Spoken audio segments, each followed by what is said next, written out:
दृष्टि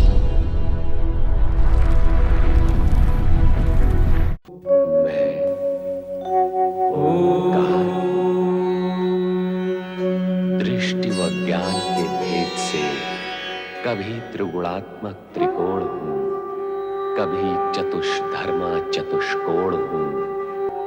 हिमालय राज व मैना भगवान शिव के समक्ष आते हैं, किंतु उनकी समाधि देख लौट जाते हैं। उधर शोणितपुर में भयभीत तारकासुर पार्वती का वध करने की आज्ञा देता है, किंतु पार्वती के तप की अग्नि से असुर के समक्ष जाने का परामर्श देते हैं। तत्पश्चात इंद्रादि देवगण नारद जी के नेतृत्व में भगवान शिव के समक्ष कैलाश पहुंचते हैं। देवर्षि, भोलेनाथ का स्थान तो रिक्त है, अब क्या होगा? कहाँ जा सकते हैं? चलो नंदी से पूछते हैं। नारायण नारायण नारायण, श्रीमन नारायण नारायण नारायण।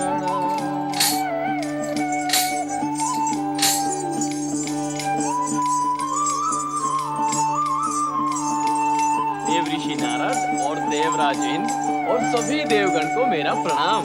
कल्याण भव। कल्याण भव। कल्याण हो। नंदी, भोलेनाथ कहाँ है?